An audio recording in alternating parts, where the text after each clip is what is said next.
আসসালামু আলাইকুম, আমি নুসরাত জাহান লিয়া। কেমন আছেন আপনারা? আলহামদুলিল্লাহ আমরা ভালো আছি। চলে আসছি প্রতিদিনের ব্লগ নিয়ে।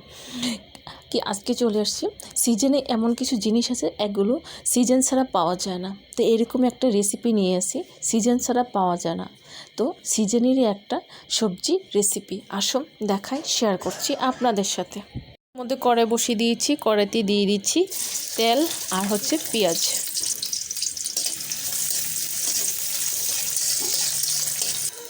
দিয়ে দিচ্ছি চিংড়ি মাছ,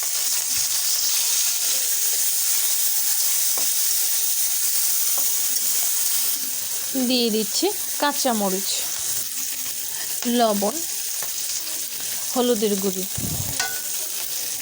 শুকনো মরিচের গুঁড়ি, ধনিয়া গুঁড়ি, মশলা কষানোর জন্য পানি।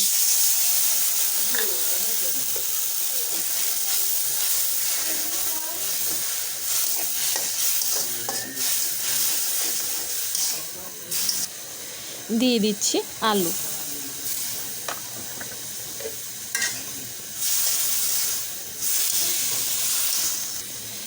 দিয়ে দিচ্ছি পুঁই শাকের বিচি,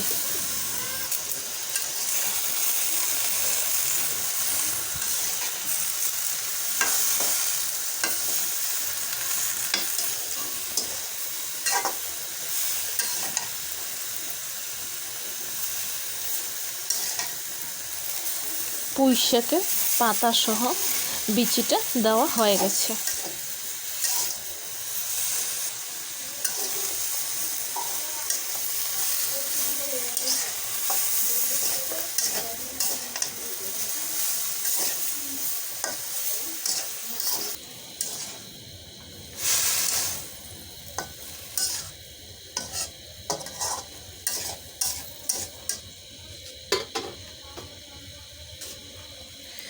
বিচিটা সিদ্ধ হওয়ার জন্য দিয়ে দিচ্ছি অল্প করে ঝোল।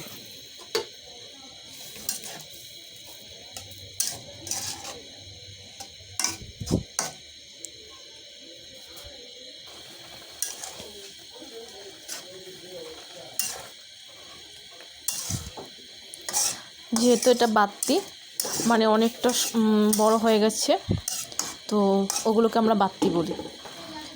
এখন একটু সময় লাগবে এটা সিদ্ধ হওয়ার জন্য।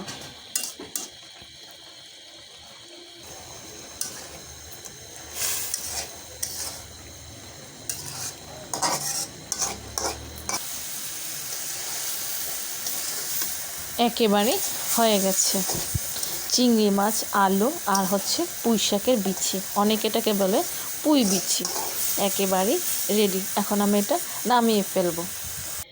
তৈরি হয়ে গেছে চিংড়ি মাছ দিয়ে পুঁই শাকের আলু ভাজি, একেবারেই রেডি। আমি কিন্তু একদম শুকিয়ে ফেলছি। চিংড়ি মাছ, আলু, পুঁই বিচি বা পুঁই শাকের বিচিটা ভাজিটা একেবারে রেডি। এই সিজনে কিন্তু পুঁই শাকের বিচিগুলো পাওয়া যায়। আশা করি চিংড়ি মাছ দিয়ে এই ভাজিটা খেয়ে দেখবেন, খুব ভালো লাগবে। ভালো লাগলে আমাকে কমেন্টস করে জানাবেন, সাবস্ক্রাইব করে দেবেন, আমার পাশে থাকবেন আর আমাকে অনেক অনেক সাপোর্ট করবেন। আজ এই পর্যন্তই। সব ভালো থাকেন, সুস্থ থাকেন, আবার আসবো। আল্লাহ হাফেজ।